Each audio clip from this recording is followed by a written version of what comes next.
Hello student, आप सब कैसे हो? How are you?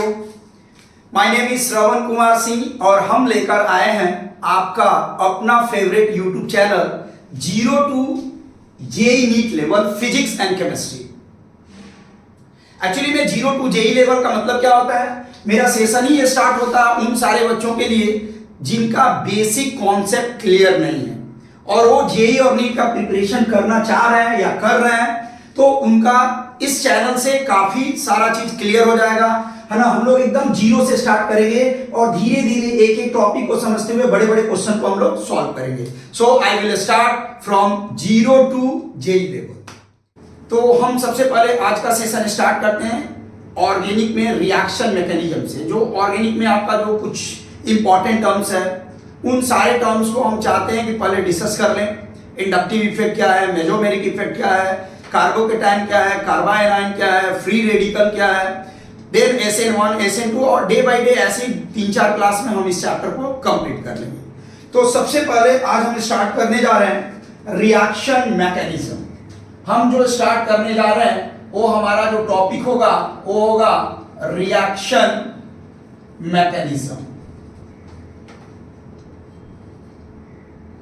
Reaction mechanism actually में ये एक ऐसा टॉपिक है, अगर आपको रिएक्शन मैकेनिज्म का एक एक स्टेप आपको पता है, रिएक्शन मैकेनिज्म का एक एक स्टेप अगर पता है तो अपने आप रिएक्शन आप सोचने लगेंगे। क्योंकि देखो ऑर्गेनिक केमिस्ट्री एक्चुअली में है क्या, ये एक शतरंज है।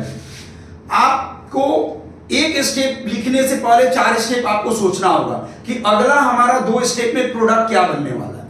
ये बहुत सारा क्वेश्चन रोड मैप टाइप का क्वेश्चन होगा, जहां पे आप किसी रिएक्शन में रिएक्टेंट में रिएजेंट ऐड कर रहे हो तो फिर आपको अपने आप 2-3 स्टेप सोचना होगा कि भाई इधर अगर हम जाते हैं तो प्रोडक्ट क्या बनेगा, इस साइड में अगर हम जाते हैं तो प्रोडक्ट क्या बनेगा, मेजर क्या होगा, माइनर क्या होगा। ये सारा छोटा छोटा टर्म जो है आप रिएक्शन मैकेनिज्म से कंप्लीट कर सकते हो। इसीलिए हम पहला प्रायोरिटी देते हैं ऑर्गेनिक केमिस्ट्री सीखने के लिए कि आपका रिएक्शन मैकेनिज्म काफी बढ़िया हो और काफी बढ़िया होगा। तो सबसे पहले हम लोग रिएक्शन मैकेनिज्म का बात करते हैं। एक्चुअली में स्टेप बाय स्टेप रिएक्शन को हम लोग बोलते हैं रिएक्शन मैकेनिज्म। एक्चुअली में ये है क्या, तो ये step by step reaction are called reaction mechanism. Reaction mechanism. आप इन बातों को ध्यान से सुने। हमने लिखा है step by step, her reaction का एक अपना स्टेप होगा, है ना। हर रिएक्शन का अलग अलग स्टेप होगा। एक रिएक्शन जरूरी नहीं है कि एक ही स्टेप में कंप्लीट हो जाएगा, उसमें बहुत सारा स्टेप आएगा। रिएक्शन इंटरमीडिएट आएगा, कभी कार्बोकेटाइन स्टेबल बनेगा, कभी कार्बोकेटाइन अनस्टेबल होगा। तो ऐसे ऐसे बहुत सारे छोटे छोटे स्टेप आएंगे। उन सारे स्टेप को जब हम जोड़ेंगे तो उसको हम लोग बोलेंगे केमिकल रिएक्शन। अब बात है केमिकल रिएक्शन में, जैसे मान लो एक छोटा सा एग्जांपल हम लेते हैं। हमारे पास मान लो आप R है और ये हमारे पास क्या है, आप ऐसे सोचो यहाँ Cl है। R एल्काइल है, हम डिटेल में आएंगे। R एक एल्काइल ग्रुप है, हो सकता है मिथाइल हो, इथाइल हो, नंबर ऑफ कार्बन पे डिपेंड करता है। और X हाइड्रोजन है, हाइड्रोजन में यहाँ क्लोरीन हो सकता है, ब्रोमीन हो सकता है, आयोडीन हो सकता है। एक्चुअली में हम अगर यहाँ, है ना, चलो Cl ही लेकर चलते हैं और हमने यहाँ ले लिया KOH। ये सब आपको समझ में आएगा और फिर हम इसका रिएक्शन करा रहे हैं। तो अभी आपको पता होना चाहिए क्लोरीन का इलेक्ट्रोनेगेटिविटी ज्यादा है, ये माइनस डेल्टा है और ये क्या है, प्लस डेल्टा है। यहाँ ऑक्सीजन के ऊपर माइनस है, OH माइनस है और ये क्या है, प्लस है। तो निश्चित तौर पे आप धीरे धीरे इस बात को समझ लेंगे कि ये रिएक्शन हो कैसे रहा। ये नेगेटिव पार्ट कहाँ जाएगा, पॉजिटिव पार्ट पे जाएगा, ये वाला पार्ट यहां से यहां जाएगा और फाइनली आपका जो प्रोडक्ट बनेगा KOH बनेगा प्लस यहाँ पे ROH बनेगा और यहाँ पे K और Cl बनेगा। ये हमारा सबस्ट्रेट है, इसको हम लोग बोलेंगे सबस्ट्रेट। ये हमारा रिएजेंट है और ये हमारा प्रोडक्ट है। ये बाई प्रोडक्ट होता है। सबस्ट्रेट और रिएजेंट को अगर हम एक साथ देखें तो this is called reactant, this is called reagent. Reactant मतलब केमिकल रिएक्शन में, ऑर्गेनिक का केमिकल रिएक्शन में दो चीज इंपॉर्टेंट हो जाता है। एक इंपॉर्टेंट हो जाता है ये सबस्ट्रेट, और दूसरा बात इंपॉर्टेंट हो जाता है रिएजेंट। ये दो बात आप समझिए, किसी भी ऑर्गेनिक रिएक्शन में सबस्ट्रेट इंपॉर्टेंट हो जाता है और आपका रिएजेंट इंपॉर्टेंट हो जाता है। रिएजेंट आपको हमेशा याद रखना होगा, धीरे धीरे बहुत सारा रिएजेंट रिपीटेड होता है जो आपको याद हो जाता है। सबस्ट्रेट में बहुत सारा बात आएगा जो मैकेनिज्म क्लियर करेगा। कैसे? सबस्ट्रेट में हो सकता है कि ये जो एल्काइल हाइलाइड आपके सामने है 1 डिग्री हो, 2 डिग्री हो, 3 डिग्री हो, तो आप कैसे जानेंगे कि हमारा 1 डिग्री है, 2 डिग्री है, 3 डिग्री है? तो रिएक्शन का मोड किधर होगा, रिएक्शन किस डायरेक्शन में जाएगा। सबस्ट्रेट हमारा किस टाइप का है, स्ट्रॉन्ग बेस है, वीक बेस है ना, स्ट्रॉन्ग इलेक्ट्रोलाइट है, स्ट्रॉन्ग न्यूक्लियोफाइल है, वीक न्यूक्लियोफाइल है। तो ये डिपेंड करता है सबस्ट्रेट पे भी रिएक्शन का नेचर क्या होता है, डिपेंड करता है। तो ये सारा छोटा छोटा बात हम लोग स्टार्ट करेंगे, आपको समझ में भी आएगा। एक और छोटा सा बात हम आपको यहाँ डिस्कस करते हैं। हमने बोला डिग्री ऑफ कार्बन भी इंपॉर्टेंट है। एक छोटा सा एग्जांपल लेते हैं, फिर हम अपने नेक्स्ट टॉपिक पे आएंगे। जब ये सारा बात हो रहा है, एकदम बेसिक से हम बात कर रहे हैं, 0 to JEE लेवल की बात कर रहे हैं, तो ये भी बात आना चाहिए, और ये आगे भी कई बार ये सारा बात हम डिस्कस करेंगे। जैसे मान लो मेरे को समझना है डिग्री ऑफ कार्बन समझना है, तो डिग्री ऑफ कार्बन क्या है? तो डिग्री ऑफ कार्बन एक्चुअली में कनेक्टिविटी ऑफ कार्बन है। अगर इस कार्बन का बात करें, इस कार्बन का बात करें, तो ये कितने कार्बन से कनेक्ट है? तो ये 1 डिग्री है। ये कार्बन सिर्फ एक कार्बन से कनेक्ट है, इसलिए 1 डिग्री है। अगर इस कार्बन का बात करें तो ये कार्बन खुद कितने कार्बन से कनेक्ट है? यहां कनेक्ट है, यहां भी कनेक्ट है, और एक यहां कनेक्ट है। मतलब ये कार्बन खुद 3 कार्बन से कनेक्ट है, so it is called 3 degree. आप इस कार्बन का बात करें, ये कार्बन कितने कार्बन से कनेक्ट है? सिर्फ एक कार्बन से कनेक्टेड है, तो ये 1 डिग्री है। ये कार्बन एक ही कार्बन से कनेक्टेड है, तो 1 डिग्री है। ये कार्बन सिर्फ एक कार्बन से कनेक्टेड है, तो 1 डिग्री है। जरा इस कार्बन की बात किया जाए, ये कार्बन कितने कार्बन से कनेक्टेड है? ये कार्बन यहां भी कनेक्टेड है, यहां भी कनेक्टेड है, यहां भी है, और यहां भी है। 4 अदर कार्बन से कनेक्टेड है, so it is called 4 degree. आप ध्यान से देखें, ये कार्बन 4 डिग्री है। ये कार्बन कितने कार्बन से कनेक्टेड है? तो ये 2 कार्बन से कनेक्टेड है, तो 2 डिग्री। ये कार्बन कितने कार्बन से कनेक्टेड है? तो 1 डिग्री। तो ये आपको बतला रहा है डिग्री ऑफ कार्बन। ये क्या बतला रहा है? Degree of carbon. जैसे आपसे पूछा जाए कि आप बताइए 1 डिग्री कार्बन कितना है, तो आप देखिए 1 डिग्री कार्बन ये है 1 2 3 4 और 5, टोटल 1 डिग्री कार्बन 5 है। अगर आपसे बोला जाए 2 डिग्री कार्बन कितना है, 2 डिग्री कार्बन कितना है, तो आप इमेजिन कीजिए 2 डिग्री कार्बन कितना, 1 है, तो सिर्फ एक कार्बन 2 डिग्री है। अगर आपसे बोला जाए कि 3 डिग्री कार्बन कितना है, तो इस पूरे कंपाउंड में 3 डिग्री कार्बन भी एक ही है। आपसे बोला जाए कि बाबू 4 डिग्री कार्बन कितना है, तो आप बड़ा प्यार से बोलेंगे 4 डिग्री कार्बन कितना है, 1 है। एक इंपॉर्टेंट बात आपको बता दें कि 4 डिग्री कार्बन में हाइड्रोजन क्या होता है? 0 होता है। हाइड्रोजन क्या होता है? 0 होता है। 4 डिग्री कार्बन में हाइड्रोजन का नंबर क्या होता है? 0 होता है। तो ये बेसिक कॉन्सेप्ट है जो आपको जाननी है। ये छोटा छोटा बात है, आगे भी रिपीट होगा, बट इन सारे छोटे छोटे बात को समझिए। डिग्री ऑफ कार्बन क्या है, यही पे एक और छोटा बात डिस्कस कर रहे हैं। बॉन्ड लाइन क्या होता है? बॉन्ड लाइन, अगर हम आपसे इस तरीके का कोई कंपाउंड ले लें, इस तरीके का ऑर्गेनिक कंपाउंड हम आपको दे दें, तो आप समझिए कि ये आपका कार्बन है, ये आपका क्या है? कार्बन है। ये आपका कार्बन है और ये कार्बन है।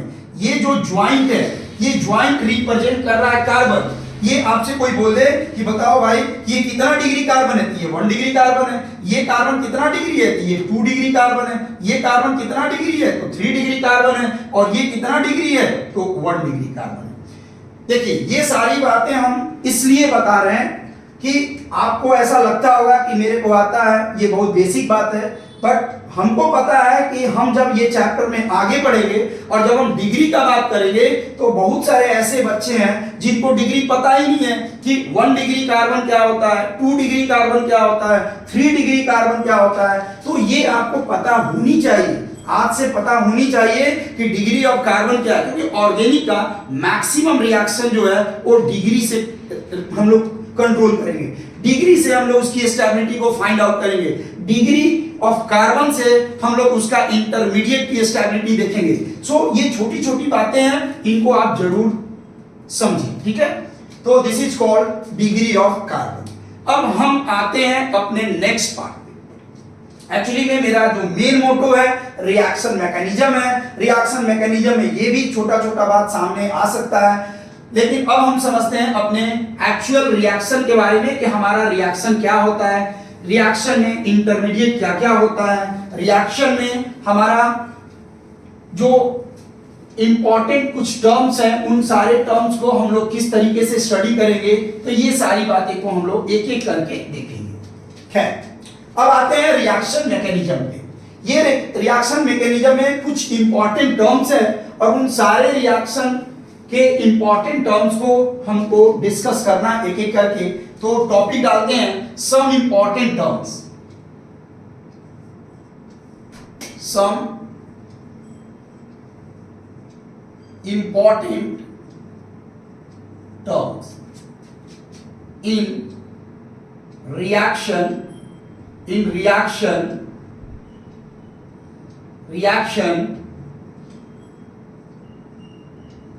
mechanism. Some important terms in reaction mechanism. First of all, आप ऐसे समझें चीजों को, आप ऐसे समझें, हम सबसे पहले बात करने जा रहे हैं इंडक्टिव इफेक्ट। इंडक्टिव इफेक्ट का बात कर रहे हैं, that is called I effect. इसको हम लोग आई इफेक्ट के नाम से भी जानते हैं। एकदम ध्यान से सुनना है, ये सारा चीज एकदम डिटेल में हम लोग पढ़ेंगे, एकदम डिटेल में पढ़ेंगे, क्योंकि जेई नीट में भी आपको डायरेक्ट इससे क्वेश्चन पूछा जाता है। नेक्स्ट हम लोग पढ़ेंगे मेजोमेरिक इफेक्ट पढ़ेंगे, या इसी को हम लोग पढ़ेंगे रेजोनेंस इफेक्ट। आपको बता दें कि ऑर्गेनिक केमिस्ट्री में ये जो रेजोनेंस वर्ड हम लिखे हैं ये काफी इंपॉर्टेंट है और हम इसको अपने लेक्चर में काफी डिटेल में पढ़ाएंगे, क्योंकि आपको जब तक रेजोनेंस का नॉलेज नहीं होगा आप रिएक्शन को नहीं समझ सकते हो। तो हम लोग इस पे काफी टाइम देंगे, काफी अच्छे से रेजोनेंस समझेंगे और आप रेजोनेंस करोगे सारे मॉलिक्यूल्स में। नेक्स्ट हमारा होगा hyper conjugation effect. Hyper conjugation effect, that is called H effect. H effect हो गया। नेक्स्ट हमारे पास होगा इंडक्टिव इफेक्ट हमने बताया, मेजोमेरिक इफेक्ट हमने बताया, हाइपर कंजुगेशन बताया। नेक्स्ट हम लोग पढ़ेंगे इलेक्ट्रोमेरिक इफेक्ट। ये काफी इंपॉर्टेंट तो नहीं है बट फिर भी आपको काम आएगा, इस चीज पे हम लोग ध्यान देंगे। तो इसके बाद हम लोग बात करते हैं रिएक्शन इंटरमीडिएट पे। इसके बाद हम बात कर रहे हैं रिएक्शन इंटरमीडिएट। इसके बाद हम लोग बात कर रहे हैं रिएक्शन इंटरमीडिएट पे। अगर हम रिएक्शन इंटरमीडिएट का बात करें तो आप जरा ध्यान से देखना, हम रिएक्शन इंटरमीडिएट का बात करें तो आप जरा ध्यान से देखना। हमारे पास रिएक्शन इंटरमीडिएट अलग अलग होगा।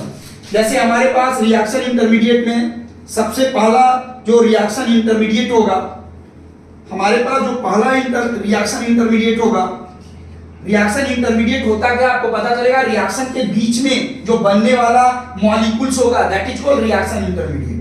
पहला जो होगा कार्बोकेटायन, कार्बोकेटायन, या इसी को हम लोग बोलते हैं carbonium ions. Carbonium ions, carbocation होता क्या है बाबू, तो कार्बन के ऊपर प्लस चार्ज जो होगा उसी को बोलेंगे कार्बोकेटायन। नेक्स्ट हमारे पास होगा कार्बोकेटायन के बाद होगा कार्बा एनायन। नेक्स्ट होगा हमारे पास कार्बा एनायन, मतलब कार्बन के ऊपर क्या होगा, नेगेटिव चार्ज होगा। देन हम लोग पढ़ेंगे free radical. Free radical, radical means carbon having क्या, free electron, single electron, that is called free radical. Then हम लोग पढ़ेंगे कार्बीन्स,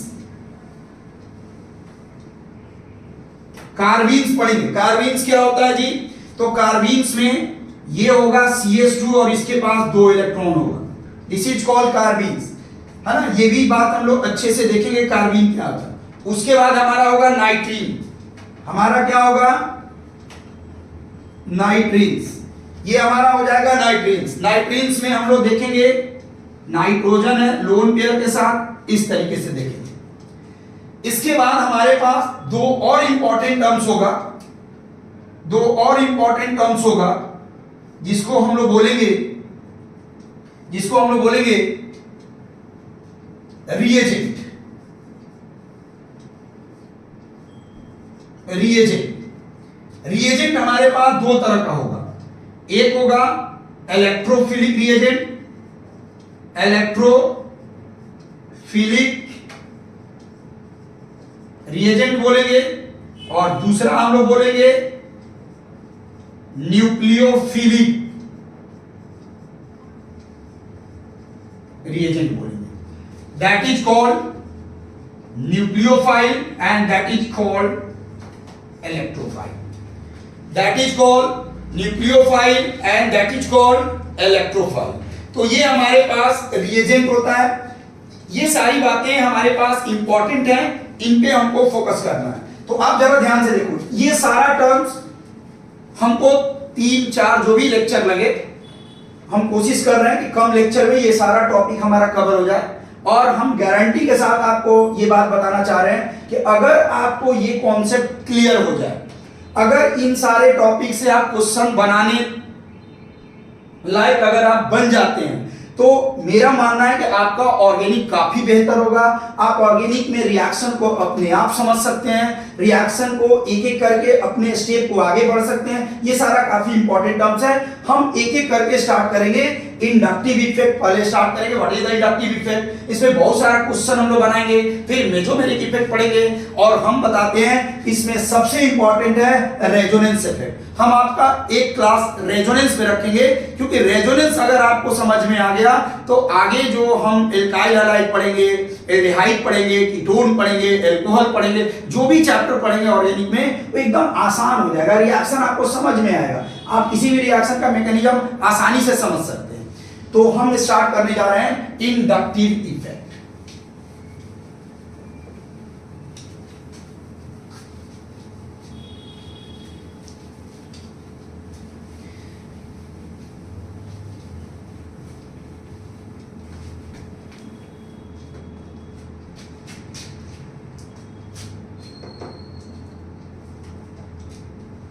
इंडक्टिव इफेक्ट हम स्टार्ट करने जा रहे हैं।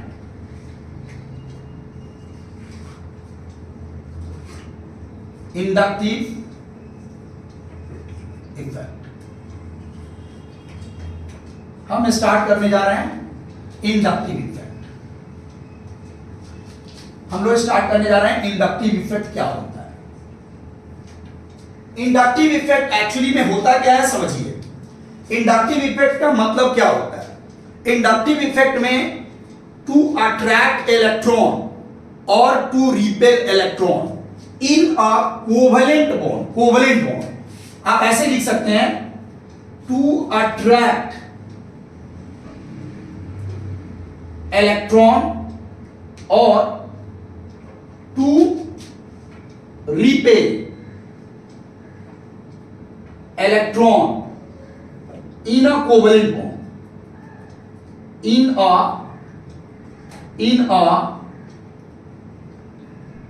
covalent bond। अब बात समझिए, in a covalent bond to attract electron, to attract electron, ध्यान से सुनिए, to attract electron, to attract electron या to repel electron in a covalent bond। covalent bond बोले तो सिग्मा बॉन्ड, मतलब आप ऐसे समझिए हमेशा inductive effect operate in sigma bond. Pi bond में कभी भी इंडक्टिव इफेक्ट हम लोग नहीं देखेंगे। मतलब इंडक्टिव इफेक्ट में कुछ ऐसा होगा कि या तो इलेक्ट्रॉन को हम रिपेल करेंगे या तो इलेक्ट्रॉन को अपने तरफ अट्रैक्ट करेंगे। ऐसे फिनोमेना को हम लोग बोलते हैं इंडक्टिव इफेक्ट। इंडक्टिव इफेक्ट हमारे पास दो तरीके से होगा। ये जो आई इफेक्ट होगा ये हमारे पास दो तरीके से होगा, एक होगा प्लस आई इफेक्ट और एक होगा माइनस आई इफेक्ट। आप ऐसे समझें, ये होगा प्लस आई इफेक्ट और ये होगा माइनस आई इफेक्ट। अब प्लस आई और माइनस आई की अगर हम बात करें तो आप जरा समझें, प्लस आई का मतलब क्या होगा, टू रिपेल इलेक्ट्रॉन। ये क्या करेगा, रिपेल इलेक्ट्रॉन, ये इलेक्ट्रॉन को अपने से दूर भगाएगा। जबकि ये क्या करेगा, ये क्या करने वाला, ये क्या करने वाला, टू अट्रैक्ट इलेक्ट्रॉन। ये क्या करेगा, अट्रैक्ट इलेक्ट्रॉन। इसके थ्रू इलेक्ट्रॉन को दूर भगाया जाएगा और इसके थ्रू इलेक्ट्रॉन को अपने तरफ खींचा जाएगा। इस पूरे प्रोसेस को हम लोग बोलते हैं इंडक्टिव इफेक्ट। आपको बता दें ये एक परमानेंट इफेक्ट है जो किसी भी सिग्मा बॉन्ड में, सिग्मा कोवलेंट बॉन्ड में ऑपरेट होता है। अब हम एग्जांपल आपको बताते हैं कि इंडक्टिव इफेक्ट को आप कैसे समझेंगे कि प्लस आई हो रहा कि माइनस आई हो रहा, इलेक्ट्रॉन अट्रैक्ट हो रहा कि इलेक्ट्रॉन रिपेल हो रहा। देखिए इंडक्टिव इफेक्ट समझने के लिए हमको इलेक्ट्रोनेगेटिविटी का यूज करना पड़ेगा। इलेक्ट्रोनेगेटिविटी भी हम आपको बताएंगे, बट अभी आप समझें ये एक कार्बन है और कार्बन से अटैच कोई एटम और ग्रुप है। ये कोई भी एटम और ग्रुप हो सकता है, XYZ कुछ भी हो सकता है। अब आप जरा सोचो, आपके पास ये कार्बन है और कार्बन से अटैच कोई एटम है। हमने ये बात मान लिया कि electronegativity of carbon is less than electronegativity of Z. आप इस बात को समझिए, हमने ये मान लिया कि electronegativity of carbon is less than electronegativity of Z. अगर बाबू जेड का कार्बन का इलेक्ट्रोनेगेटिविटी कम है क्या जेड के इलेक्ट्रोनेगेटिविटी से, तो आपको ये ध्यान रखना होगा कि जिसका इलेक्ट्रोनेगेटिविटी ज्यादा होता है वो इलेक्ट्रॉन को अपने तरफ खींचता है। जैसे आपको हम यहाँ थोड़ा रिप्रेजेंट कर रहे हैं, समझा रहे हैं, इस चीज को समझिए। अगर मान लीजिए कि हमारे पास H है और हमारे पास क्या है, Cl, ऐसे समझिए, तो हाइड्रोजन का electronegativity of hydrogen is less than electronegativity of क्या हो रहा, क्लोरीन। तो इस बॉन्ड में ये जो सिग्मा बॉन्ड आप देख रहे हैं, ये जो सिग्मा बॉन्ड आप देख रहे हैं, इस सिग्मा बॉन्ड में दो इलेक्ट्रॉन का शेयरिंग है। इस सिग्मा बॉन्ड में दो इलेक्ट्रॉन का शेयरिंग है। एक इलेक्ट्रॉन क्लोरीन का है तो हाइड्रोजन का भी अपना एक इलेक्ट्रॉन है। और जब दो इलेक्ट्रॉन का शेयरिंग है और क्लोरीन का इलेक्ट्रोनेगेटिविटी ज्यादा है तो निश्चित तौर पे क्लोरीन डोमिनेंट होगा और क्लोरीन हमेशा हाइड्रोजन के इलेक्ट्रॉन को अपने तरफ अट्रैक्ट करेगा। जब अट्रैक्ट करेगा तो इसके ऊपर होगा माइनस डेल्टा और इसके ऊपर होगा प्लस डेल्टा। एक्चुअली में माइनस और प्लस डेल्टा का मतलब क्या हुआ, पार्शियल नेगेटिव चार्ज है, पार्शियल पॉजिटिव चार्ज है। इसका मतलब अगर हम ऐसे समझे कि एग्जांपल के तौर पे कि पूरा फैमिली एक साथ है, सब लोग एक ही थाली में खा रहा है, एक ही किचन में पूरे साथ में परिवार में रह रहा है, लेकिन जैसे अपने अपने कमरे में जाता है एक दूसरे का बुराई करना शुरू कर देता है। तो उसी तरह का आप समझो कि मतलब चीजों को समझना है कि हम साथ साथ हैं बट एक दूसरे का बुराई कर रहे हैं। जो कमजोर होता है उस पर हम हावी हो जाते हैं। तो यहां भी वही कहानी है, क्लोरीन का इलेक्ट्रोनेगेटिविटी ज्यादा है जबकि ये बॉन्ड एक साथ है, दोनों की स्टेबिलिटी एक दूसरे से रिप्रेजेंट हो रहा। बट यहां देखो बॉन्ड बनने के लिए, स्टेबिलिटी के लिए दोनों का जरूरत है, लेकिन chlorine by nature more electronegative है, इसलिए इलेक्ट्रॉन को अपने तरफ खींच रहा है। और जब ये अपने तरफ खींच रहा है तो निश्चित तौर पे इसके ऊपर क्या आएगा, नेगेटिव चार्ज, और जिसका इलेक्ट्रॉन दूर जाएगा उसके ऊपर क्या आएगा, पॉजिटिव चार्ज। तो हमने यहाँ पे यही समझाया। इसको समझने के लिए कुछ और बात आपको समझना इंपॉर्टेंट है। क्या, इलेक्ट्रोनेगेटिविटी आप जानना है। आप जानिए कि electronegativity that is called EM क्या होता है, ये होता क्या है। हम आपको इलेक्ट्रोनेगेटिविटी के बारे में बहुत ज्यादा डिटेल में नहीं बता रहे हैं, बट थोड़ा जानिए। ये बॉन्डेड एटम में देखा जाता है, जस्ट लाइक HCl, ये बॉन्डेड एटम है। इस बॉन्डेड एटम में जिसकी इलेक्ट्रोनेगेटिविटी ज्यादा है वो इलेक्ट्रॉन पेयर को अपनी तरफ अट्रैक्ट करेगा, और जिसका इलेक्ट्रोनेगेटिविटी कम है वो इलेक्ट्रॉन को रिपेल करेगा, अपने से दूर जाने देगा। तो यहां पे हम बात कर रहे हैं इलेक्ट्रोनेगेटिविटी का, तो आप कुछ डाटा याद रखें, काम आपका निकल जाएगा। जैसे आपको बता दें फ्लोरीन का इलेक्ट्रोनेगेटिविटी होता है 4.0। ये पूरे पीरियोडिक टेबल में सबसे ज्यादा इलेक्ट्रोनेगेटिव शो करने वाला एलिमेंट है फ्लोरीन। उसके बाद अगर कोई एग्जिस्ट करता है तो वो है ऑक्सीजन, जिसका इलेक्ट्रोनेगेटिविटी होगा 3.5। आप बड़ा आसानी से याद कर सकते हैं, पूरे नेचर में मोस्ट इलेक्ट्रोनेगेटिव एलिमेंट कौन है? फ्लोरीन, सबसे ज्यादा, सबसे पावरफुल। इसके पॉकेट से पैसा निकालना इतना आसान नहीं है। अगर उसके बाद कोई इसका संस्कार गेन किया है तो वो कौन है? ऑक्सीजन। ऑक्सीजन कम नहीं है, ये भी 3.5 है। ये देना नहीं जानता है, सिर्फ इलेक्ट्रॉन खींचना जानता है। उसके बाद अगर कोई है तो नाइट्रोजन है, नाइट्रोजन का होता है 3.0। उसके बाद इनका क्लोरीन का जरा देखिए, ये भी लगभग वही उसी रेंज में है। उसके बाद हम मेन आपको लिख रहे हैं, कार्बन जो हमको मेन जरूरत है 2.5 है। देन हाइड्रोजन आप ले सकते हैं 2.1 और सीजियम आप ले सकते हैं 0.6 हम लेकर चलते हैं। कोई कोई किताब में 7 भी दिया रहता है, आप मान सकते हैं 0.7, कोई प्रॉब्लम नहीं। आपको ये समझना होगा पूरे पीरियोडिक टेबल बोल रहे हैं तो आपको समझ में आ रहा होगा। पीरियोडिक टेबल में सारे नेचर के एलिमेंट्स होते हैं। पूरे पीरियोडिक टेबल में ये हमारा लिस्ट इलेक्ट्रोनेगेटिव है। ये हमारा क्या है? लिस्ट। ये हमारा लिस्ट इलेक्ट्रोनेगेटिव शो करने वाला एलिमेंट है। और ये पूरे केमिस्ट्री में, पूरे पीरियोडिक टेबल में ये हमारा मोस्ट इलेक्ट्रोनेगेटिव एलिमेंट है। तो ये बात आपको एकदम क्लियर पता होना चाहिए। फ्लोरीन का इलेक्ट्रोनेगेटिविटी सबसे ज्यादा होता है, ऑक्सीजन का इलेक्ट्रोनेगेटिविटी उसके बाद होता है, then nitrogen, chlorine, carbon, hydrogen और 0.7 या 6 भी बोल सकते हैं सीजियम। तो ये आपको ऑर्गेनिक में हमेशा काम आएगा, क्योंकि आपको हमेशा इस टाइप का बॉन्ड का पोलैरिटी चेक करना होगा। आपको ये बॉन्ड का पोलैरिटी दिखाना होगा। जैसे आप पोलैरिटी दिखाएंगे वैसे रिएक्शन आगे आप बढ़ेंगे। तो ये सारा कॉन्सेप्ट जो है यहीं से क्लियर होगा, आपको समझ में आ गया होगा। जैसे H और Cl है, Cl का इलेक्ट्रोनेगेटिविटी देखिए क्या है? 3.0 है, आप देख लीजिए, है ना। आप यहां देखिए क्लोरीन का इलेक्ट्रोनेगेटिविटी कितना है? 3.0 है। हाइड्रोजन का इलेक्ट्रोनेगेटिविटी 2.1 है। निश्चित तौर पे क्लोरीन का इलेक्ट्रोनेगेटिविटी ज्यादा है हाइड्रोजन से, तो इलेक्ट्रॉन तो शिफ्ट होगा टुवर्ड्स द हाइड्रोक्लोरीन।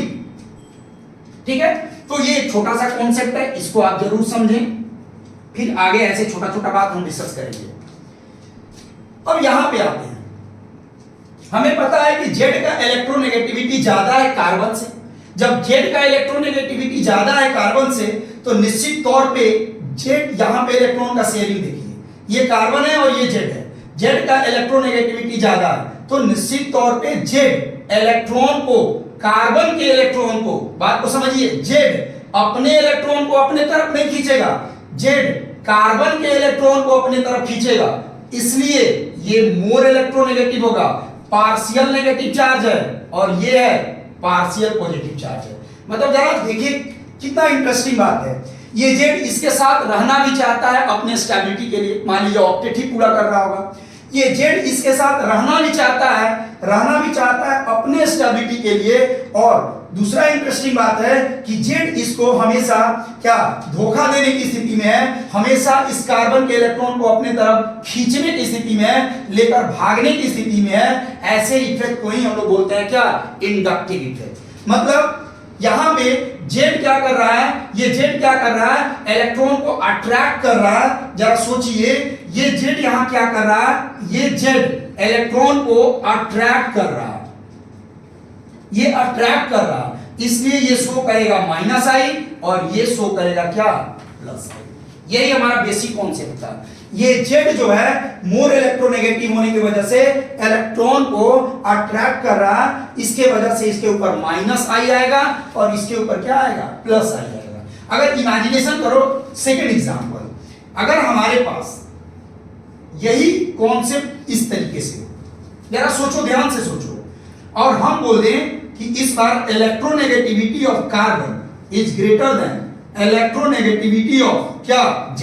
तो जरा सोचो, इस बार कार्बन का इलेक्ट्रोनेगेटिविटी ज्यादा है, कार्बन अपने तरफ इलेक्ट्रॉन को खींचना चाहता है, और जब कार्बन अपने तरफ इलेक्ट्रॉन को खींचेगा तो निश्चित तौर पे यहां होगा -डेल्टा, और यहाँ हो गया प्लस डेल्टा, मतलब ये शो करेगा क्या, इस बार जेड क्या शो करने वाला है, प्लस आई शो करने वाला है, और कार्बन क्या शो करने वाला है, माइनस आई शो करने वाला है। ये हमारा एक बेसिक कॉन्सेप्ट है, इस पे एकदम आपको समझना होगा। इंडक्टिव इफेक्ट का सबसे बेसिक बात है कि जो इलेक्ट्रॉन को अपने तरफ खींचेगा, जैसे आप इमेजिन करो आप कि ये बॉन्ड है, ये बॉन्ड है ना, ये मेरे साइड का बॉन्ड है, ये आपके साइड का बॉन्ड है। अगर आपका इलेक्ट्रोनेगेटिविटी ज्यादा है, ये ब्लैक वाला कलर आपका है और ये व्हाइट वाला पार्ट मेरा है, अगर आपकी इलेक्ट्रोनेगेटिविटी ज्यादा है, आपका लगाव इस इलेक्ट्रॉन से ज्यादा है, तो हमेशा इस इलेक्ट्रॉन को आप अपने तरफ खींचोगे। तो जब खींचोगे आप, तो आप रिप्रेजेंट करोगे माइनस आई, और हमसे जो इलेक्ट्रॉन रिपेल हो रहा है, हमसे जो दूर जा रहा, ये शो करेगा क्या, प्लस आई। तो ये हमारा है इंडक्टिव इफेक्ट। काफी बेसिक इंपॉर्टेंट एग्जांपल हम आपको दिए कि इंडक्टिव इफेक्ट को कैसे समझेंगे, जिसका इलेक्ट्रोनेगेटिविटी, मतलब पूरा ये कॉन्सेप्ट इलेक्ट्रोनेगेटिविटी पे क्या है, बेस्ड। क्लियर है? अब आगे की बात करते हैं। तो इंडक्टिव इफेक्ट दो तरह से होगा, एक होगा प्लस आई और दूसरा होगा माइनस आई। माइनस आई हमेशा अट्रैक्ट करेगा, प्लस आई हमेशा क्या करेगा, रिपेल करेगा।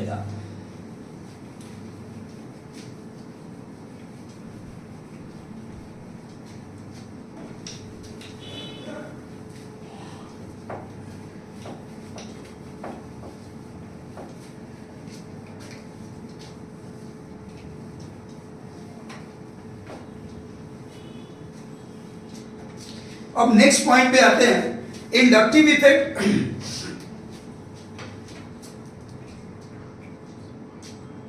कुछ पॉइंट्स हम इंपॉर्टेंट आपका डिस्कस कर देते हैं कि ये जो इंडक्टिव इफेक्ट है, in inductive effect, in I effect ऐसे लिखते हैं, इन आई इफेक्ट द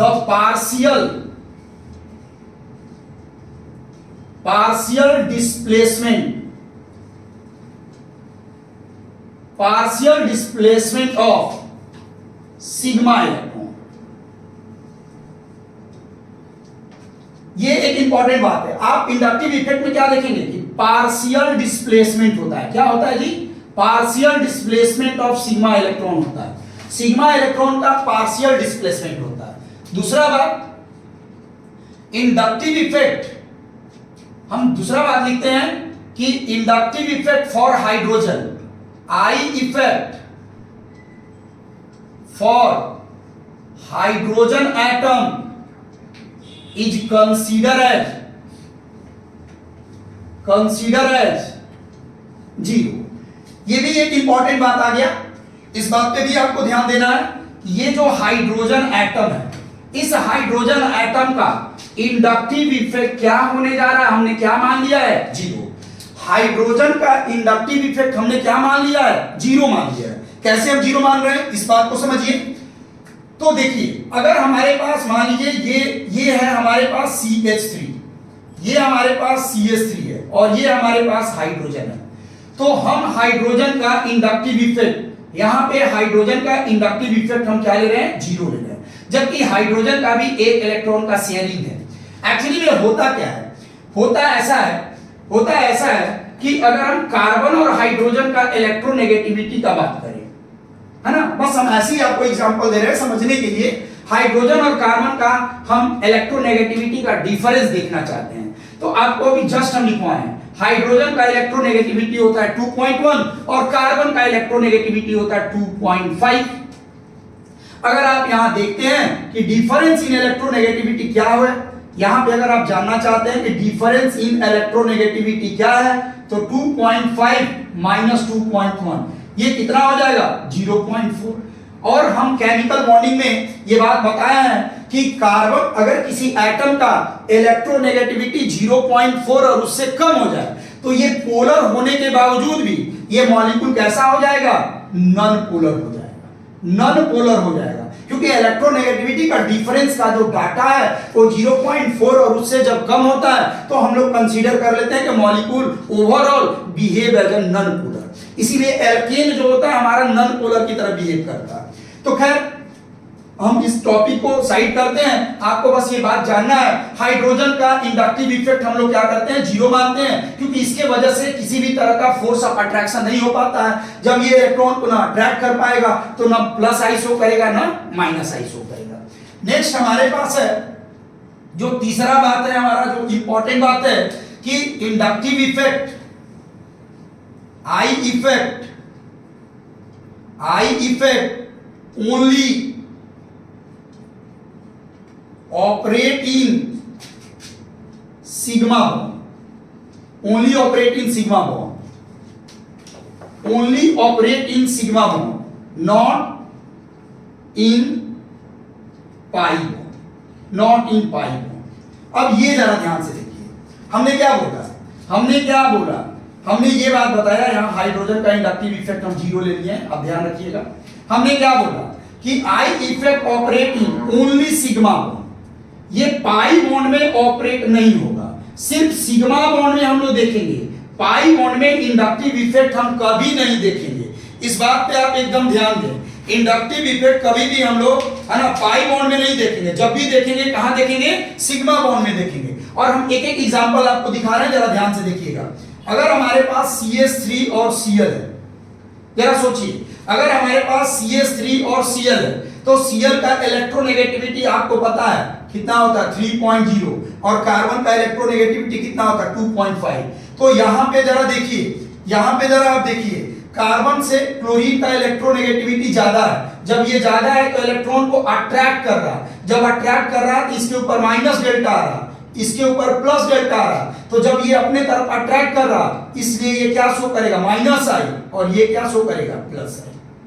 अगर और भी एग्जांपल हमारे पास है, और भी एग्जांपल है, हम यहां ले ले CH3 और यहां ले ले हम OH, जरा देखिए OH, आपको पता है ऑक्सीजन का इलेक्ट्रोनेगेटिविटी कितना है, ऑक्सीजन का इलेक्ट्रोनेगेटिविटी है 3.5, और कार्बन का इलेक्ट्रोनेगेटिविटी कितना होता है जी, 2.5। कार्बन का एक्चुअल इलेक्ट्रोनेगेटिविटी कितना होता है, 2.5।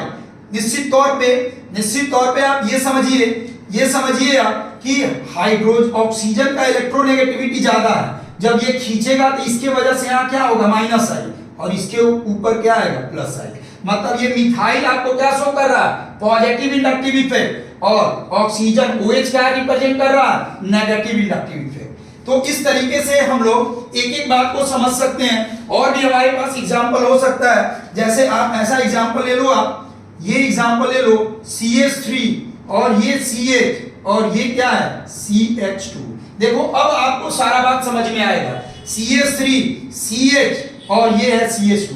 अब इसको समझने के लिए आपको सबसे पहले क्या जानना होगा, आपको सबसे पहले जानना होगा कि हाइब्रिडाइजेशन समझना होगा। देखिए बाबू, इस कार्बन का हाइब्रिडाइजेशन क्या है, sp3 है, इस कार्बन का हाइब्रिडाइजेशन sp2 है, इस कार्बन का हाइब्रिडाइजेशन sp2 है। अब कैसे आप समझोगे, तो हम फिर से यहां पे साइड में आपको बता रहे हैं एक्चुअली में हाइब्रिडाइजेशन होता क्या है। एक्चुअली में हाइब्रिडाइजेशन ऑफ कार्बन,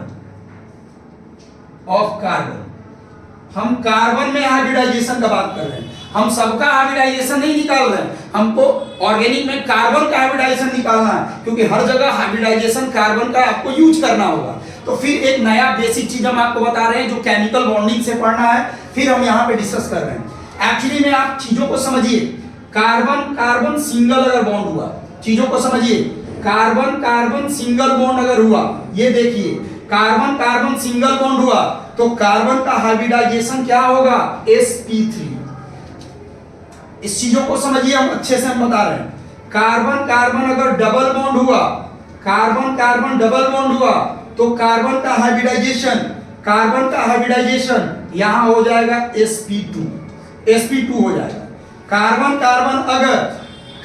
कार्बन अगर ट्रिपल बॉन्ड हुआ तो आप कार्बन का हाइब्रिडाइजेशन क्या बताएंगे, sp बताएंगे।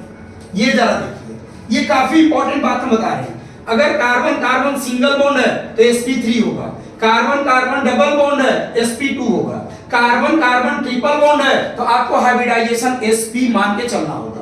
अब यहां एक और इंपॉर्टेंट बात जानिए, क्या आपको क्या समझना है, sp का इलेक्ट्रोनेगेटिविटी ज्यादा होगा sp2 से और sp3 का इलेक्ट्रोनेगेटिविटी कम होगा, ऐसे समझिए। This is the order of electronegativity है। यही बात इंपॉर्टेंट है, इस पूरे चैप्टर को समझने के लिए इवन हम बोले कि पूरे ऑर्गेनिक केमिस्ट्री को समझने के लिए ये भी बात सबसे इंपॉर्टेंट है, ये सबसे ज्यादा इंपॉर्टेंट है। छोटा छोटा बात बड़ा बात होगा। क्या?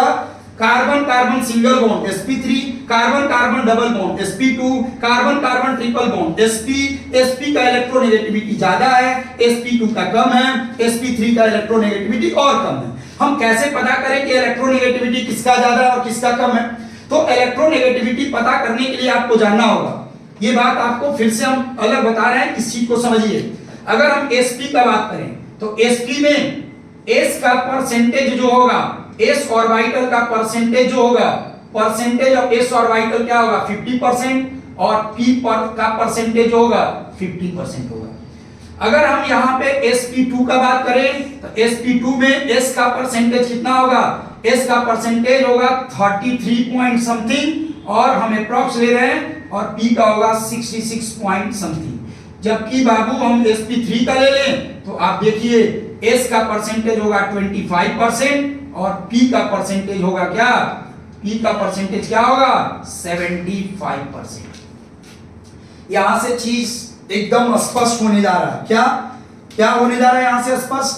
अगर s का परसेंटेज ऑफ s कैरेक्टर बढ़ेगा तो इलेक्ट्रोनेगेटिविटी क्या होगा? बढ़ेगा।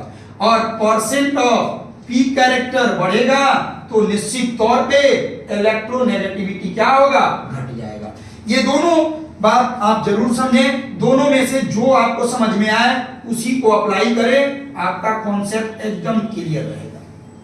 ये समझिए, हमने क्या बोला? s का परसेंटेज बढ़ाओगे तो इलेक्ट्रोनेगेटिविटी बढ़ जाएगा। आप जरा देखो तो यहाँ पे, आप यहाँ जरा देखिए, यहाँ पे s का परसेंटेज 50% है, यहाँ पे s का परसेंटेज क्या है 33% है, और यहाँ पे s का परसेंटेज है 25%। क्यों जी? 25% s है और s का परसेंटेज कम होगा तो इलेक्ट्रोनेगेटिविटी क्या होगा? कम होगा। तो आप ऐसे बोल सकते हो ना कि ट्रिपल बॉन्ड का इलेक्ट्रोनेगेटिविटी ज्यादा है, आप ऐसे बोल सकते हो कि कार्बन कार्बन ट्रिपल बॉन्ड का इलेक्ट्रोनेगेटिविटी ज्यादा है, डबल बॉन्ड का इलेक्ट्रोनेगेटिविटी कम है, और कार्बन कार्बन सिंगल बॉन्ड का इलेक्ट्रोनेगेटिविटी सबसे कम है।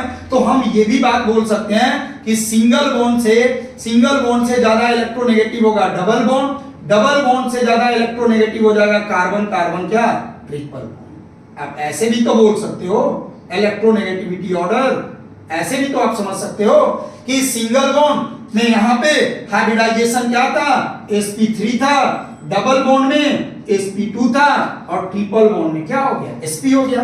तो ये भी बात आपको एकदम पता होनी चाहिए ताकि आप रिएक्शन को आसानी से समझ सकें। देखिए यहाँ कैसे हम यूज कर रहे हैं, हम इन सारे टॉपिक को, इन सारी बातों को हम यहाँ यूज कर रहे हैं। जरा देखिए, अभी हमने बोला कि इंडक्टिव इफेक्ट पाई बॉन्ड में नहीं होता है, तो भैया इंडक्टिव इफेक्ट हमको पाई बॉन्ड में नहीं देखना है। जब नहीं देखना है तो हम क्यों देखेंगे? यहां नहीं देखेंगे, हमको देखना है सिग्मा बॉन्ड में। ये हमारा सिग्मा बॉन्ड है, आपको पता है ये पाई बॉन्ड है। डबल बॉन्ड में ये भी आप जानिए, किसी एटम के बीच में सिंगल बॉन्ड होता है तो सिग्मा, किसी एटम के बीच में डबल बॉन्ड होता है एक सिग्मा एक पाई, किसी एटम के बीच में ट्रिपल बॉन्ड होता है एक सिग्मा, और जो रेस्ट दो बॉन्ड है ये क्या है? पाई बॉन्ड है। ये भी हम स्टार लगा रहे हैं, ये छोटा छोटा बात बड़ा बात है, इसको ध्यान में रखना है। तो जरा देखो भाई, अभी हमारा इलेक्ट्रोनेगेटिविटी एकदम क्लियर है। क्या? यहाँ पे sp है, sp2 है, और यहाँ पे sp3 है। यहाँ पे s का परसेंटेज ज्यादा है, sp2 का इलेक्ट्रोनेगेटिविटी ज्यादा है sp3 से, तो निश्चित तौर पे इस कार्बन का इलेक्ट्रोनेगेटिविटी ज्यादा है, इस कार्बन का इलेक्ट्रोनेगेटिविटी ज्यादा है, और इस कार्बन का इलेक्ट्रोनेगेटिविटी कम है, तो बॉन्ड किधर शिफ्ट होगा? sp2 की तरफ। मतलब ये क्या शो कर रहा है? ये शो कर रहा है माइनस आई, और ये कार्बन शो कर रहा है प्लस आई। मतलब डबल बॉन्ड से अटैच कार्बन माइनस आई नेगेटिव इंडक्टिव इफेक्ट शो करेगा, और sp3 से attach carbon plus I effect show करेगा। ये हमारा कॉन्सेप्ट है। यहाँ पे सिग्मा और पाई में डिफरेंस आपको समझ में आ गया। पाई बॉन्ड में इंडक्टिव इफेक्ट नहीं होगा, जो भी होगा कहां होगा? सिग्मा बॉन्ड में होगा। तो पहले आप इसको उतारिए, फिर हम नेक्स्ट।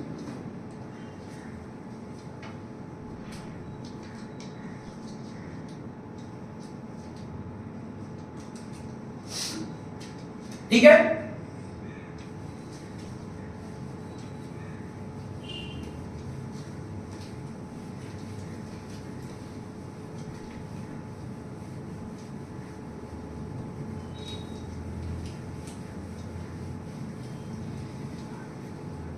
नेक्स्ट एग्जांपल है, नेक्स्ट एग्जांपल पे आते हैं, जरा यहां पे ध्यान दीजिए। ये हमारे पास बेंजीन रिंग है, ये सारा बेस्ट एग्जांपल है, ये सारे एग्जांपल कभी ना कभी कॉम्पिटिटिव एग्जाम में आपसे पूछा गया है। ये CS3 है। आप इनमें अगर इंडक्टिव इफेक्ट देखना चाहते हैं तो इंडक्टिव इफेक्ट इस रिंग के अंदर तो नहीं होगा, लेकिन यहां पे इस कार्बन का हाइब्रिडाइजेशन sp2 है और इस कार्बन का हाइब्रिडाइजेशन sp3 है। देखिए ये कार्बन डबल बॉन्ड से अटैच है, ये कार्बन सिंगल बॉन्ड से अटैच है, तो निश्चित तौर पे इसका इलेक्ट्रोनेगेटिविटी sp2 कार्बन का इलेक्ट्रोनेगेटिविटी ज्यादा है और sp3 का इलेक्ट्रोनेगेटिविटी कम है। तो ये जो है, ये बेंजीन जो है वाला कार्बन माइनस आई शो करेगा और ये वाला कार्बन क्या शो करेगा, प्लस आई शो करेगा। तो इस तरीके से ये सारा एग्जांपल है, इन सारे एग्जांपल पे आपको ध्यान देना होगा। नेक्स्ट पे आते हैं, नेक्स्ट पे आते हैं, ये रिंग है और इस रिंग में ऑक्सीजन है, OH है। अब जरा देखिए यहां पे ऑक्सीजन का electronegativity of oxygen is greater than electronegativity of carbon. वो भी कौन सा carbon, sp2 carbon. sp2 carbon से, sp2 हाइब्रिडाइज कार्बन से ऑक्सीजन का इलेक्ट्रोनेगेटिविटी ज्यादा है, इसलिए ये क्या शो करेगा, माइनस, और ये क्या शो करेगा, प्लस आई शो करेगा। उसके बाद एग्जांपल हम लोग लेते हैं, उसके बाद और भी एग्जांपल हम लेते हैं। क्या हमारे पास हो सकता है, हमारे पास हो सकता है, ये वाला एग्जांपल लेते हैं। हमारे पास है C, carbon carbon triple bond, ये कार्बन कार्बन क्या होगा, ट्रिपल बॉन्ड, जरा ध्यान से देखिए, और यहां हो जाएगा, ये हो जाएगा carbon carbon double bond CH2, ऐसे समझते हैं। ये कार्बन कार्बन ट्रिपल बॉन्ड है, ये कार्बन कार्बन डबल बॉन्ड है। अभी तो आप देखिए कार्बन कार्बन ट्रिपल बॉन्ड का हाइब्रिडाइजेशन होगा sp, carbon carbon double bond का हाइब्रिडाइजेशन होगा sp2, है ना, यहां भी sp2 है, यहां भी sp है। अभी हमने बताया कि इंडक्टिव इफेक्ट कभी भी आपको, इंडक्टिव इफेक्ट कभी भी आपको डबल बॉन्ड और ट्रिपल बॉन्ड में ऑब्जर्व नहीं करना, क्योंकि पाई बॉन्ड में इंडक्टिव इफेक्ट नहीं देखेंगे हम। इंडक्टिव इफेक्ट को कहां देखेंगे, सिग्मा बॉन्ड में देखेंगे। अब यहां कैसे पता चलेगा, तो भैया इलेक्ट्रोनेगेटिविटी का डिफरेंस चेक करो। इलेक्ट्रोनेगेटिविटी का डिफरेंस जिसका ज्यादा होगा उसका इलेक्ट्रोनेगेटिविटी ज्यादा होगा। अभी हमने बताया sp का इलेक्ट्रोनेगेटिविटी क्या होता है, ज्यादा होता है, इसका इलेक्ट्रोनेगेटिविटी क्या है, इसके रिस्पेक्ट में कम होता है। तो निश्चित तौर पे इलेक्ट्रॉन ट्रिपल बॉन्ड की तरफ शिफ्ट होगा। ट्रिपल बॉन्ड वाला कार्बन माइनस आई शो करेगा और डबल बॉन्ड वाला कार्बन प्लस आई शो करेगा। तो ये सारा बेसिक डिफरेंस है जो आपको जानना है, और इसी तरीके से आगे भी हम लोग एक एक करके बात करेंगे। एक और छोटा सा एग्जांपल ले लो, एक और छोटा सा एग्जांपल आप ले लो, CH2O माइनस का बात करते हैं। आप जरा देखो, किसी एटम पे नेगेटिव चार्ज होता है, एटम का साइज बड़ा हो जाता है। जब बड़ा हो जाएगा तो निश्चित तौर पे यहाँ पे कार्बन का इलेक्ट्रोनेगेटिविटी इसके तुलना में बढ़ जाएगा और ये शो करेगा माइनस आई और ये शो करेगा क्या, प्लस आई। तो ये बेसिक एग्जांपल्स है। हम जो बताए आपको, क्या हमने बताया कि inductive effect only operate in कहां, pi bond, sorry only operate in sigma bond. Pi bond में इंडक्टिव इफेक्ट ऑपरेट नहीं होगा। नेक्स्ट टॉपिक पे आते हैं, नेक्स्ट बात हमारा है कि इंडक्टिव इफेक्ट डिपेंड करता है डिस्टेंस पे। ये भी बात है। इंडक्टिव इफेक्ट एक और बात बोलता है, इंडक्टिव इफेक्ट का एक और कंडीशन है। क्या कंडीशन है? इंडक्टिव इफेक्ट बोलता है कि अगर आपको देखना है किसी मॉलिक्यूल में तो आपको डिस्टेंस का भी ध्यान रखना होगा। डिस्टेंस का क्या ध्यान रखना होगा? इंडक्टिव इफेक्ट लिखेंगे आई इफेक्ट डिपेंड अपॉन क्या, डिस्टेंस। ये डिस्टेंस पे डिपेंड करता है। ये बोलता है कि अगर डिस्टेंस बढ़ाओगे तो हमारा जो इफेक्ट है वो क्या होगा, कम होते जाएगा। मतलब I I effect inversely proportional to distance. अगर आप डिस्टेंस बढ़ाते हो तो इंडक्टिव इफेक्ट का वैल्यू क्या होते जाएगा, कम होते जाएगा। इंडक्टिव इफेक्ट का वैल्यू क्या होते जाएगा, कम होते जाएगा। इंडक्टिव इफेक्ट का वैल्यू कम होते जाएगा। अगर हम बात करें इस कार्बन का, कार्बन, ये भी कार्बन है, ये भी कार्बन है, ये भी कार्बन है, ये भी कार्बन है, और हम बोलते हैं यहां पे जेड है। इस बात को समझिए, ये कार्बन का चैन है और इस चैन से अटैच कोई अदर एटम और ग्रुप है। कार्बन के अलावा कोई भी एटम, Cl हो सकता है, Br हो सकता है, कुछ भी हो सकता है। हमने ये इमेजिनेशन कर लिया है कि electronegativity of carbon is less than electronegativity of क्या, जेड। हमने ये बात ऑलरेडी तय कर लिया कि जेड का इलेक्ट्रोनेगेटिविटी ज्यादा है कार्बन से, तो निश्चित तौर पे जेड क्या करेगा, इलेक्ट्रॉन को अपने तरफ खींचेगा। जब ये इलेक्ट्रॉन को अपने तरफ खींचेगा तो आपको पता है कि इसके ऊपर क्या आएगा, माइनस डेल्टा आएगा, इसके ऊपर माइनस डेल्टा आएगा। और जब इसके ऊपर माइनस डेल्टा आएगा, क्यों आएगा, क्योंकि इस कार्बन के इलेक्ट्रॉन का यहां डिमांड किया गया है, तो बेचारे कार्बन के ऊपर एक प्लस डेल्टा आएगा। लेकिन जब कार्बन के ऊपर एक प्लस डेल्टा आएगा तो ये कार्बन अपने चार्ज को कम करने के लिए, अपने चार्ज को कम करने के लिए बगल वाले पड़ोसी से डिमांड करेगा। जब अपने चार्ज को कम करने के लिए बगल वाले से डिमांड करेगा, तब बगल वाला के ऊपर पार्शियल पॉजिटिव 2 आएगा।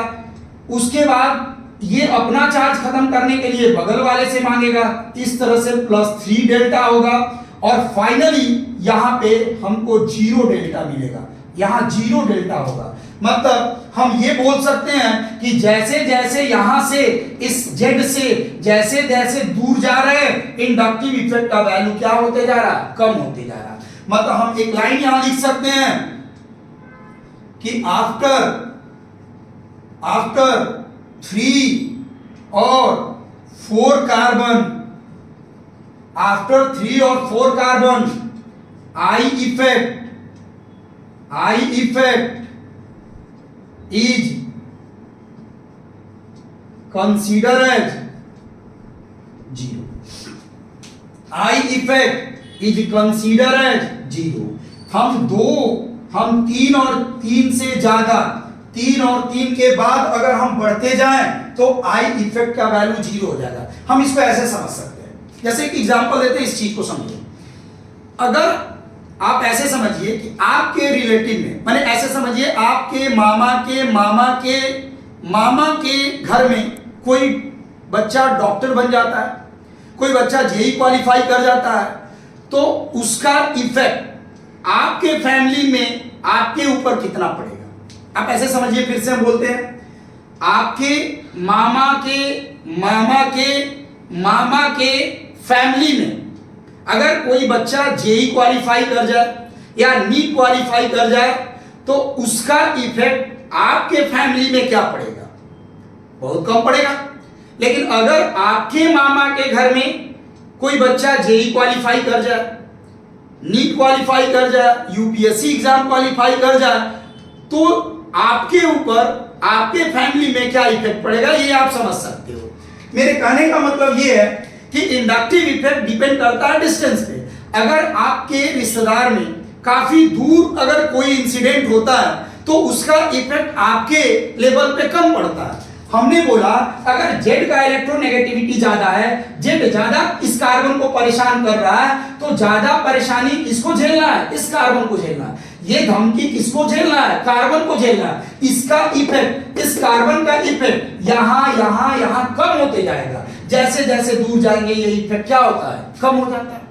तो हमने यही बात आपको समझाया कि इंडक्टिव इफेक्ट डिपेंड करता है डिस्टेंस पे। बाबू डिस्टेंस बढ़ाते जाओगे तो इंडक्टिव इफेक्ट का वैल्यू क्या होते जाएगा, कम होते जाएगा। तो इंडक्टिव इफेक्ट का वैल्यू क्या हो जाएगा, कम हो जाएगा। तो हम कुछ एग्जांपल के थ्रू इसका हम लोग बात करते हैं। एक और इंपॉर्टेंट बात ले लेते हैं, एक और इंपॉर्टेंट बात कर लेते हैं। अगला इंपॉर्टेंट बात है कि inductive effect, I effect of alkyl group, I effect of alkyl group is considered as क्या, plus I effect, plus I effect. ये भी एक इंपॉर्टेंट बात है कि जो हमारा इंडक्टिव इफेक्ट एल्काइल ग्रुप का होता है, एल्काइल ग्रुप, ये हमेशा प्लस आई शो करता है। क्यों जी? हमने बोला था कि ये जो प्लस आई इफेक्ट होता है ये डोनर होता है। समझिए बात को, आगे अभी इसी पे हम आने वाले हैं। प्लस आई इफेक्ट डोनर होता है। डोनर का मतलब इलेक्ट्रॉन डोनेट करेगा, मतलब कि ये इलेक्ट्रॉन पेयर, इलेक्ट्रॉन डोनर है, मतलब आप ऐसे समझे इलेक्ट्रॉन डोनेट कर सकता है, पार्शियली डोनेट करेगा। और माइनस आई इफेक्ट क्या करेगा? एक्सेप्टर है, एक्सेप्टर है।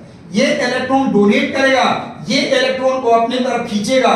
तो निश्चित तौर पे हमारा जो एल्काइल है आर है, ये डोनर है, ये डोनर है, इसीलिए ये आर हमारा क्या शो करेगा? प्लस आई इफेक्ट शो करेगा। तो ये छोटा सा इंफॉर्मेशन था इंडक्टिव इफेक्ट के बारे में। क्या है? इंडक्टिव इफेक्ट हाइड्रोजन का 0 होता है। इंडक्टिव इफेक्ट क्या होता है? ओनली सिग्मा बॉन्ड में ऑपरेट होता है। इंडक्टिव इफेक्ट जो होता है पाई बॉन्ड में ऑपरेट नहीं होता है। इंडक्टिव इफेक्ट डिस्टेंस पे डिपेंड करता है। अगर आप डिस्टेंस बढ़ाओगे तो इंडक्टिव इफेक्ट का वैल्यू कम हो जाएगा। और सबसे इंपॉर्टेंट बात कि इंडक्टिव इफेक्ट में जो प्लस आई होता है वो डोनर होता है, माइनस आई होता है वो एक्सेप्टर होता है, और लास्ट एल्काइल को हम लोग हमेशा कंसीडर करेंगे as a plus I effect. अब ये सारी बातें आपको समझ में आ गई होंगी। अब हमको ये समझाना है प्लस आई का ऑर्डर क्या होगा और माइनस आई का ऑर्डर क्या होगा, क्योंकि उससे भी रिलेटेड कुछ क्वेश्चन होगा तो हम लोग कैसे फाइंड आउट करेंगे। तो कुछ ऑर्डर है that is minus I. Minus I effect का जो ऑर्डर होगा, माइनस आई इफेक्ट का जो ऑर्डर होगा उसमें कुछ एग्जाम्पल है। OR2 plus is greater then NR3 plus, उससे कम हो जाएगा NO2 प्लस, उससे कम हो जाएगा CN। आप देखिए कार्बन साइनाइड CN, उससे कम हो जाएगा, उससे कम हो जाएगा COO माइनस। इस तरह से हमारा क्या हो गया? OR2 NR3, देन हो जाएगा क्या? NO2, उसके बाद हमारा हो जाएगा क्या? CN हो जाएगा, COOH हो गया। फिर एल्डिहाइड ग्रुप हम ले सकते हैं, उसके बाद हम लोग क्या ले सकते हैं? एल्डिहाइड ग्रुप ले सकते हैं। देन हम लोग क्या ले सकते हैं? फ्लोरीन को भी हम लोग ले सकते हैं, है ना, फ्लोरीन को भी हम लोग ले सकते हैं। उसके बाद हम लोग ले सकते हैं क्या? और OH ले सकते हैं, यहां पे आ जाते हैं OH ले सकते हैं, है ना, OH हो जाएगा। फिर हमारा हो जाएगा क्या? बेंजीन भी हम लोग ले सकते हैं लास्ट में। ऐसे ऑर्डर बहुत सारा जाएगा, ये आप दिमाग में डालिए। लास्ट हमारे पास प्लस आई का भी ऑर्डर है। प्लस आई का ऑर्डर अगर आप निकालेंगे तो इसमें हो जाएगा O के ऊपर माइनस हो जाएगा, उसके बाद हो जाएगा क्या? COO माइनस हो जाएगा। उसी तरीके से हमारा, है ना, 3 डिग्री 2 डिग्री 1 डिग्री हमारा ये हो जाएगा 3 डिग्री 3 डिग्री, है ना। उसके बाद हो जाएगा हमारे पास 2 डिग्री हो जाएगा, है ना, हमारे पास फिर 1 डिग्री हो जाएगा, 1 डिग्री हो जाएगा, है ना। इसी टाइप से हम लोग आगे बढ़ते जाएंगे, है ना। फिर हमारे पास D ड्यूटेरियम हो जाएगा। तो this is the order of क्या? Inductive effect. हम प्लस आई का ऑर्डर निकाल सकते हैं, माइनस आई का ऑर्डर निकाल सकते हैं। तो ये सारा हमारा ऑर्डर का, है ना, प्लस आई और माइनस आई का ऑर्डर, इसमें हम बहुत सारा क्वेश्चन देखेंगे। तो अब आज हमारा यही कंप्लीट होता है। नेक्स्ट क्लास में, नेक्स्ट जो हमारा वीडियो होगा उसमें इंडक्टिव इफेक्ट का यूज कहां करना है, how to use inductive effect to solve the क्या प्रॉब्लम। हमने बोला कि इंडक्टिव इफेक्ट को हमने पढ़ लिया कि इंडक्टिव इफेक्ट होता क्या है। इंडक्टिव इफेक्ट में हमने बताया इलेक्ट्रोनेगेटिविटी का डिफरेंस इंपॉर्टेंट है। हमने बताया inductive effect for hydrogen is consider as 0। Alkyl के लिए इंडक्टिव इफेक्ट हमने बोला पॉजिटिव होता है, प्लस आई होता है। इंडक्टिव इफेक्ट हमने बोला सिग्मा बॉन्ड में ऑपरेट होता है, पाई बॉन्ड में ऑपरेट नहीं होता है। इंडक्टिव इफेक्ट डिस्टेंस पे डिपेंड करता है ना। डिस्टेंस बढ़ाओगे तो इंडक्टिव इफेक्ट का वैल्यू क्या होते जाएगा? कम होते जाएगा। ये सारा चीज तो हम पढ़ लिए, बट इसका यूज कहां करना है, इसका एप्लीकेशन क्या है, ये हम नेक्स्ट वीडियो में आपको बताएंगे। तो आज के लिए यहीं तक रखते हैं। Thank you.